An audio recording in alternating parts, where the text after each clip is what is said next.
श्री स्वामी समर्थ. जयशंकर. 29 जुलैला येत आहे ती गुरुपौर्णिमा. गुरुपौर्णिमा ही प्रत्येक भक्तांसाठी, प्रत्येक शिष्यासाठी अत्यंत महत्त्वाची असते. गुरूंप्रती असलेली कृतज्ञता व्यक्त करण्याचा हा दिवस.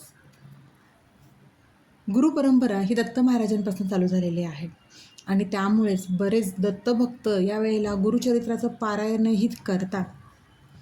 आपल्या स्वामींनाही गुरु मानणारे बरेच त्यांचे भक्त आहेत, सेवेकरी आहेत. तेही स्वामीचरित्र सारामृत ह्या 21 दिवसाच्या सेवेला प्रत्येक स्वामी सेवेकरांनी सेवा चालू केली असेलच. शंकर महाराजांचे जे कोणी भक्त आहेत किंवा शंकर महाराजांचेही अनेक भक्त आहेत.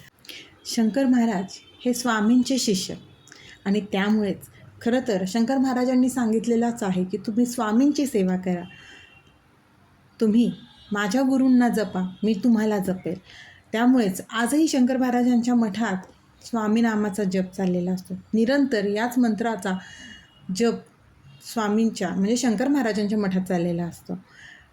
पण बरेच जण जे कोणी शंकर भक्त असतील, शंकर महाराजांना मानणारे असतील, त्या प्रत्येक भक्ताने, सेवेकऱ्याने गुरुपौर्णिमेनिमित्त शंकर गीतेचं पारायण नक्कीच करावं. महाराजांच्या लीला काय आहेत, शंकर महाराज काय आहेत हे जर ओळखून घ्यायचं असेल, जाणून घ्यायचं असेल तर शंकर गीतेचं पारायण करा. महाराजांनी त्यात काय शिकवण दिलेली आहे, महाराजांनी काय शिकवलं आहे, या जगात काय कसं वागायचं, श्रद्धा अंधश्रद्धा याच्यातला फरक महाराजांनी शिकवलेला आहे. श्रद्धेकडे कुठल्या डोळसपणाने कशा पद्धतीने बघावं हे शंकर महाराजांनी, तसेच स्वामींनी, प्रत्येक संतांनी, प्रत्येक गुरूंनी आपल्याला शिकवलेलं आहे. म्हणूनच प्रत्येक ग्रंथाचं पारायण हे करावंच.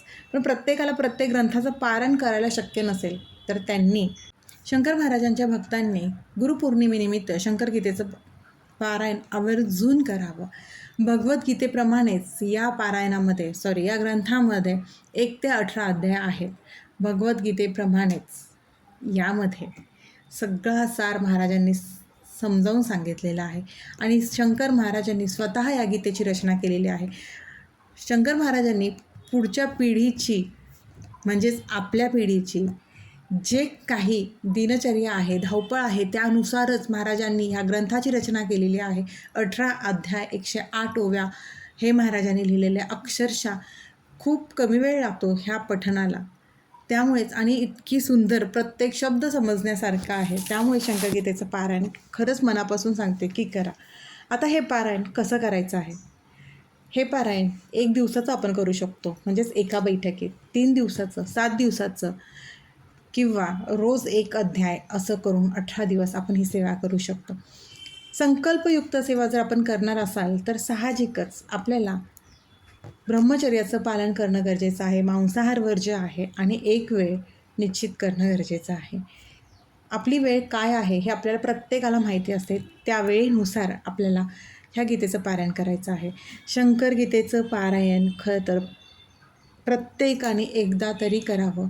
आणि मुळातच जर शंकर गीतेचं पारायण पहिल्यांदा आयुष्यात करत असाल तर ती सेवा इतरांसाठी करा, स्वतःसाठी न करता.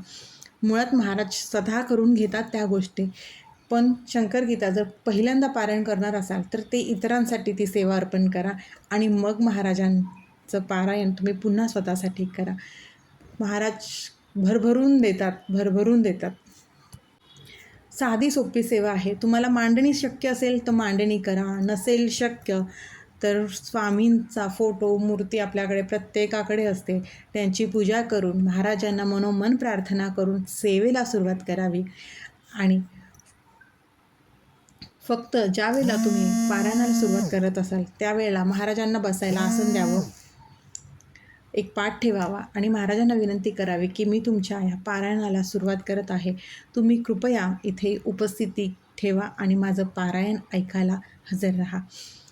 ही विनंती महाराजांना करावी. आणि पारायणाला बसल्यावरती महाराजांना आवडणारा त्यांचे सर्वात तो म्हणजे चहा, तो चहा महाराजांना तिथे ठेवावा आणि आपल्या पारायणाला सुरुवात करावी. पहिल्या दिवशी साहजिकच आपण संकल्प घेऊन सुरुवात करतो, त्यामुळे महाराजांना नैवेद्य ठेवा आणि शंकर गीतेचं अध्याय पठण करायला सुरुवात करा. तुम्हाला तुमचं पारायण संपेपर्यंत अनुभूती ही येतेच. महाराज पारायण सुरू असताना त्यांची उपस्थिती जाणवतातच. फक्त मनापासून श्रद्धेने हे पारायण करा आणि महाराजांची उपस्थिती जाणून घ्या. सेवा करताना खूप अवघड करून सेवा करायची नाही आहे, आपल्याला सोयीस्कर पडेल अशी सेवा करायची आहे.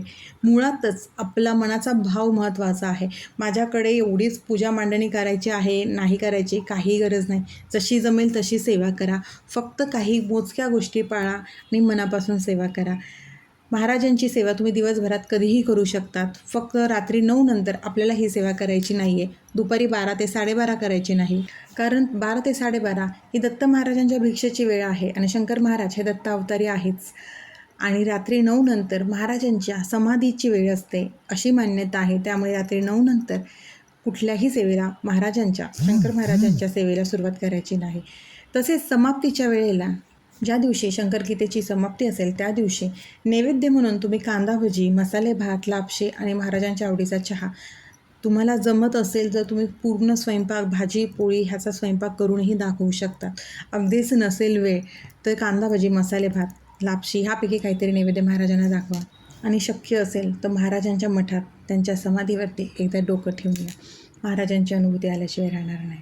शंकर महाराज समजण्यासाठी खूप सोपे आहे, फक्त त्यांना मनापासून ओळखता आलं पाहिजे.